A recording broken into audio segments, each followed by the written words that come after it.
Yes, a very good morning to all of you. Right. So, did you have a look into the first schedule? Right. Did you learn, revise, see the questions and the clauses of the part one, two, three, four of the first schedule?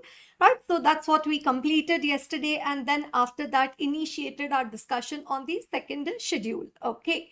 Right. So, first, let's quickly revise the part one, like whatever we have studied so far, and then proceed further. Okay.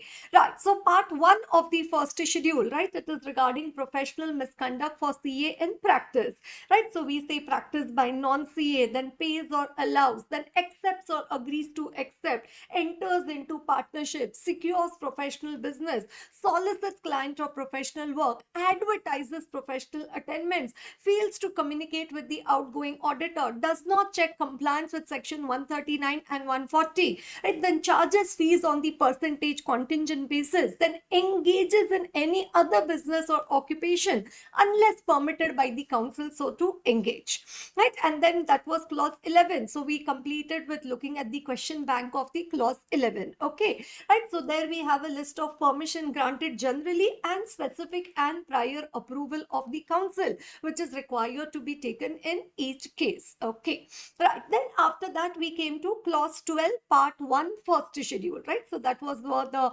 first one which we studied yesterday, like, right? So clause 12 part 1 of the first schedule, which is regarding the signing, right? If you allow a non-CA, non-member or a non-partner to sign on your behalf or on behalf of your firm, then you will be guilty of professional misconduct under 12(1)(1). What does it say? Allows the person not being a member of the institute or being a member but not being his partner to sign on his behalf or on behalf of his firm any balance sheet, profit and loss report, or the financial statements. Okay, right? So the task of signing the deliverables, the reports and certificates, that task cannot be delegated. However, what can be delegated? Anything that can be delegated? Do you remember anything? That should we tell the partner that you sit and initiate and stamp all the vouchers, issue the bill to the client, acknowledgement for the bill raised, memorandum of cash verification, physical verification, then acknowledgement for records produced? Should we tell the signing partner, the CA, only that you only need to sign all of these also?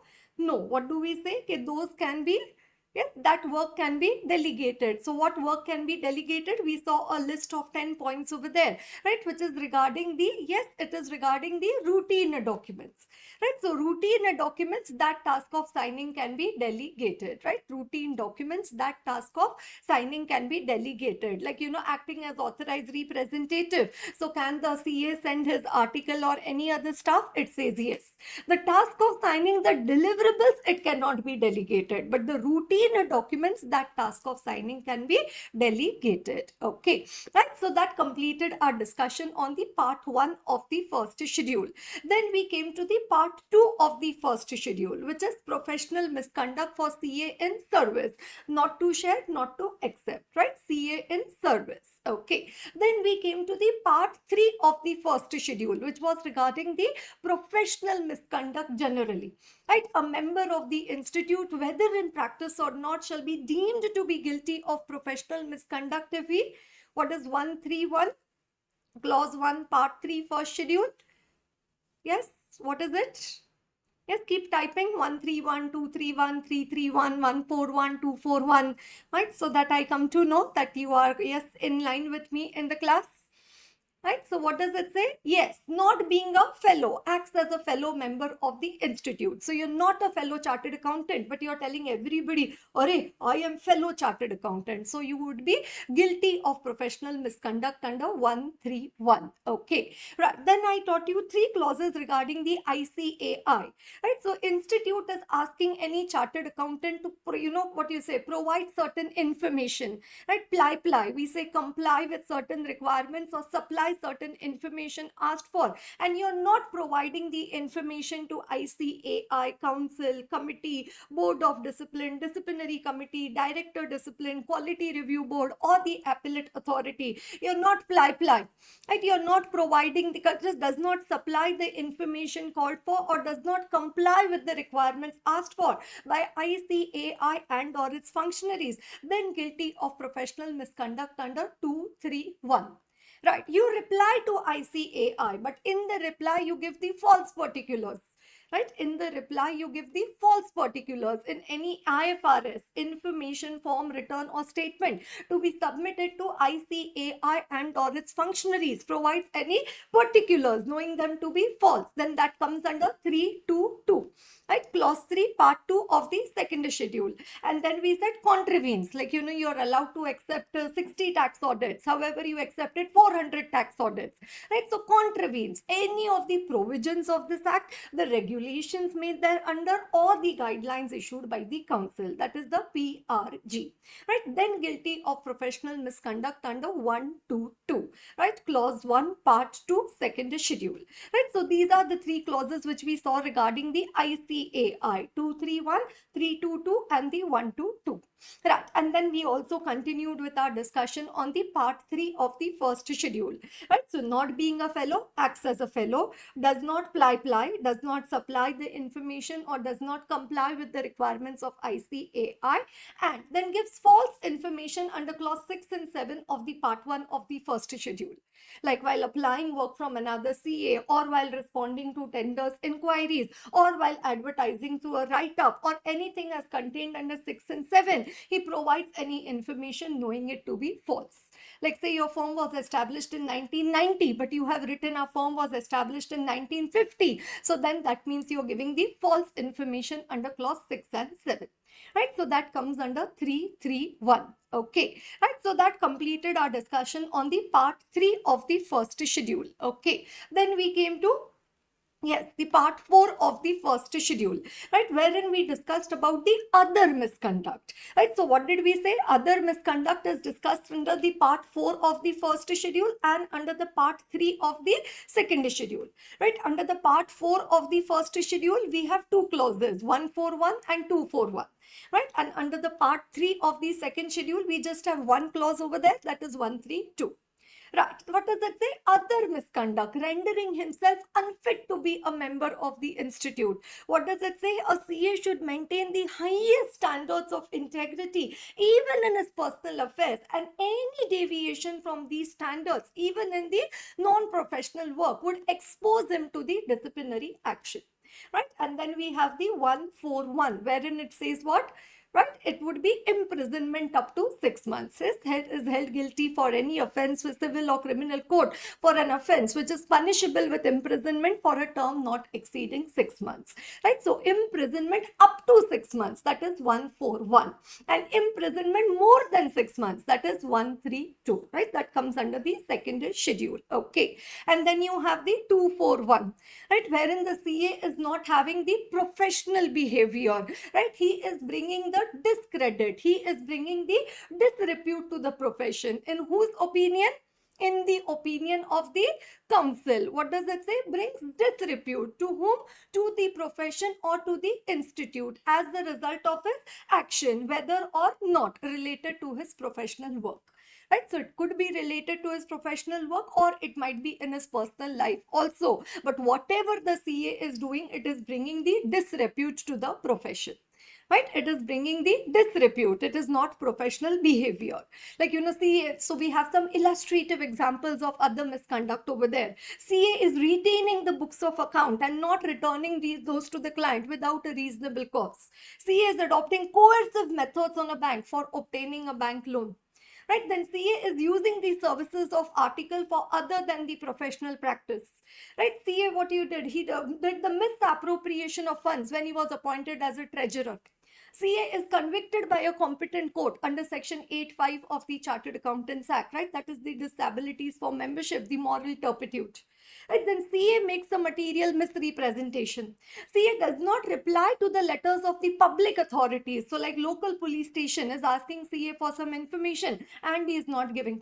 assessment records of the income tax department belonging to the client of the CA were found in the almirah of the home of the CA. Right? So what are all these? These are all the illustrative examples of the other misconduct. Right? So CA has to maintain the highest standards of integrity even in his personal affairs. Okay. Right. So that was regarding the first schedule. Right? How many of you have learned the clauses and made it a point to open the encrypted or the physical copy of the book and look into the questions and see the content over there? Right? How many of you are opening the subject of audit, your notebook or textbook after the class gets over? Or it's like 1:30, shut down, like system shut down, like that book shut down, and next day morning, 9 o'clock only you, yes, open or restart your system, something like that. Okay, right? So little bit fuel, to the preparation of the subject. If you add from your end also, right? So study apart from the class, right? That would be more beneficial for you. Okay, right? So first schedule, what did we say? Practice by non-CA, sharing, accepting, partnership, canvassing, that is securing, soliciting, advertising, NOC, 139, percentage contingent basis, permission, signing. Okay, then not to share, not to accept CA in service, then not being a fellow, acts as a fellow, does not apply to ICAI, and false information under 6 and 7. Right? And then we have the imprisonment up to 6 months, and then bringing the disrepute to the profession. Right? So that completed our discussion on the first schedule, and then we started with our discussion on the second schedule. Right? Second schedule, 3 parts: part 1, part 2, part 3. Right? Part 3, part 3, clause 1 over there. What does it say? Imprisonment for more than 6 months. Okay, right. So then we came to the part 1 of the second schedule, and what did I tell you? What is the primary difference between the first schedule and the second schedule? Any luck for me that you remember? Right? That what is the primary main chunky difference between the first schedule and the second schedule? Right? Yes, first schedule is regarding your minor negligences, and second schedule is regarding your major negligences, right? The big misconducts which are done, right? So first schedule is regarding your practice as a CA, right? Part 1 first schedule, and this is regarding these part 1 second schedule is regarding the work that you do in your practice, and anything you do wrong in your work, right? Then it says disciplinary committee, reprimand, remove the name of the member permanently or for any period, or impose a fine of up to rupees 5 lakh. Okay, right. So second schedule, we started with the part 1, which is professional misconduct for CA in practice. Right? We discussed the first clause over there, clause 1, part 1 of the second schedule. What was it? Right? 112. Did we study something like 112? Yes, it was regarding the confidentiality. Right? What does it say? Discloses information acquired in the course of his professional engagement to any person other than the client so engaging him, unless required by any law for the time being enforced, or unless taken the consent of the client. Right? So not to disclose the secrets of the client. Right? So breach of confidentiality, CA in practice, guilty of professional misconduct under 112. You have to maintain confidentiality even after the completion of the engagement, right? So for your past clients, your present clients, and also for your prospective clients, you have to maintain the confidentiality. Right? Then what did we say? Okay, when you are doing the audit, you come to know some non-compliance of company law, you come to know some taxation fraud being done by your client. Do you have a responsibility to inform the authorities, like the tax authorities or the ROC or so? It says no duty to inform the authorities. Also, no duty to shield the client from the consequences of the non-compliance or the tax evasion or so.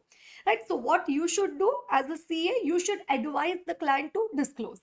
Tell client that client disclosure will only lead to penalties, and matter will get over, and you'll get peace of mind and good sleep. Right? So tell client that disclosure will only lead to penalties. But if you don't disclose, then CA says I will disassociate. If I disassociate, the authorities may start the investigation, and then it might lead, subsequent discovery might lead to imprisonment and fine in addition to the penalties. Right, so this is how you convince the client. Okay, say what happened, you come to know about a fraud which happened in the last year and you were not the auditor for the last year.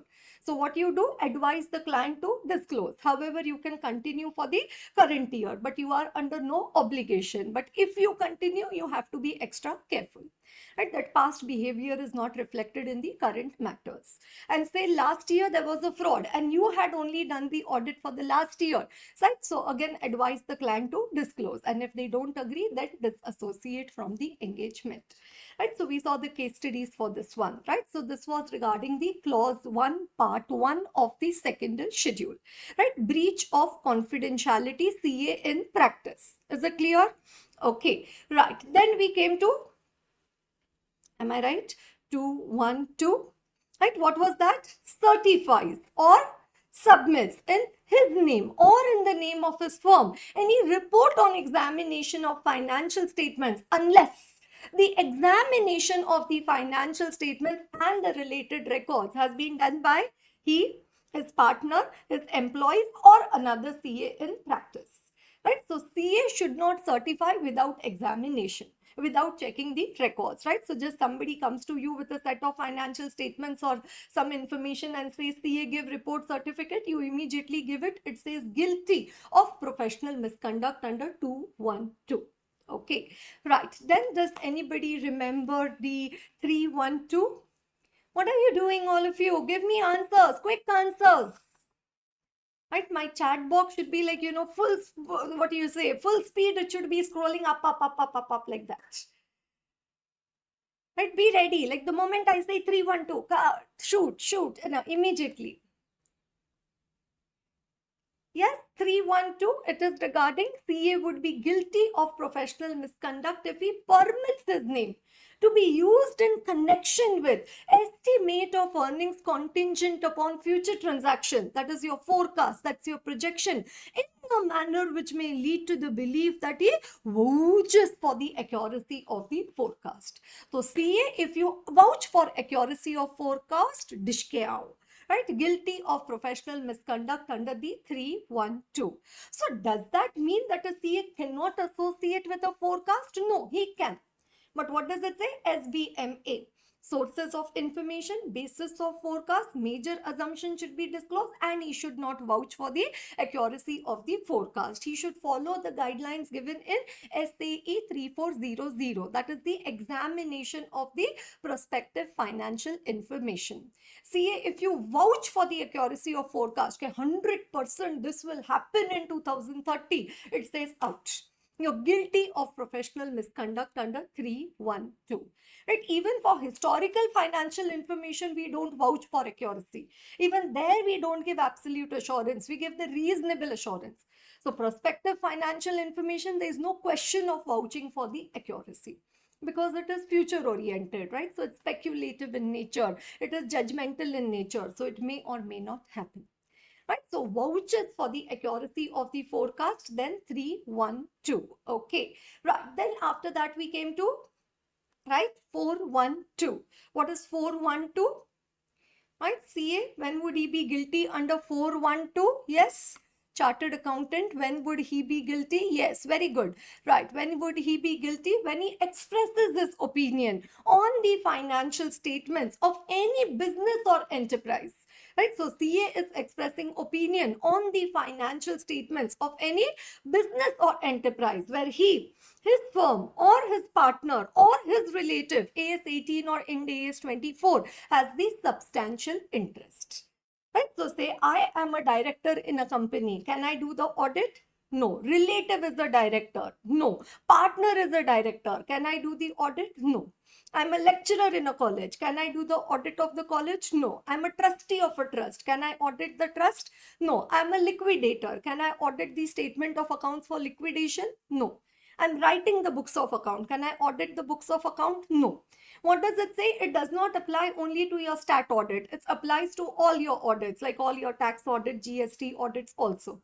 It also applies to tax consultancy and financial advisory. It says even in those services, you're not required to be any less independent. Right? So say my brother is having a company. Can I do the stat audit of that company? No. Can I do the tax audit? No. Can I do the tax consultancy or financial advisory? Even that is no. Right? Then we studied a sentence that statutory auditor cannot be appointed as the internal auditor. Right? Statutory internal auditor mutually exclusive. Then we said internal auditor cannot be appointed as the tax auditor. Then internal auditor cannot be appointed as the GST auditor. Statutory auditor can be appointed. Internal auditor cannot be appointed as the tax auditor or the GST auditor. And then we said cooling period. I am a director of a company. I cannot be appointed as an auditor. I was a director in a company, then chill for 2 years. Right? Cooling period of 2 years. Then you can be appointed as an auditor of the company. Right? So that was regarding the 412. Right? Expresses opinion where the substantial interest is involved. Okay. Right. Okay. Oh, what was the exception to 412? Okay. Expressing opinion on financial statements, not allowed. So this clause is meant for reports and certificates which are to be submitted to the outside authorities, and not when you are preparing any reports for information system for your client or your employer. Right? For your employer, it says then information system work is allowed. Right? Expressing opinion on financial statements not allowed. Right? So 5 times we've seen a question has come in the exam. Okay, CA is doing some information system work and his brother is a director in that company. Is that okay? Yes, because he is doing information system work. He is not expressing an opinion on the financial statements. Okay, right? So that was 412. Right. Then after that we saw some Supreme Court decision. Do you remember something? कुछ ऐसा पढ़ा था, है ना? ऐसा कुछ पढ़ा था क्या? सुप्रीम कोर्ट का कोई डिसीजन वगैरह, फिर 512 डिस्कस किया था. क्या? What had we studied over there? Yes, what had we studied? Okay, there is a employer company and it is giving the PF contribution to the PF trust. There is an auditor who is doing the audit of the PF trust. What he comes to know, okay, whatever loan has been given from the employer company to the PF trust is taken back from the PF trust by the employer company in the form of a loan. And this information, the auditor of the PF trust, he gave it to the trustees of the PF trust, but he did not give this information to the beneficiaries, the subscribers of the PF trust. And what did Supreme Court say? That CA, you are guilty of professional misconduct under 512 because you did not give this information to the subscribers, to the beneficiaries of the PF trust. It does not suffice by you just giving this information to the trustees of the PF trust.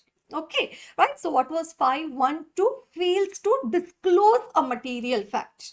Right? So that's a material fact. A loan is being given out of the PF trust to the employer company and CA fails to disclose this material fact. Known to him, which CA knows, which is not disclosed in the financial statements. Is it given in the financial statements? No. Had it been given, the problem is only not there. Which is not disclosed in the financial statements, but disclosure of which is necessary in the financial statements, where he is concerned with such financial statements in a professional capacity. Right? So fails to disclose a material fact. Right? We studied one more example. Okay, for debentures redemption, the company had mentioned in the debenture trust deed that they will create a sinking fund. However, the company did not create the sinking fund, and auditor also did not report. Right? So fails to disclose a material fact. Right? So this is up to where we had taken our, journey till yesterday. Now let's continue with the further part of our journey.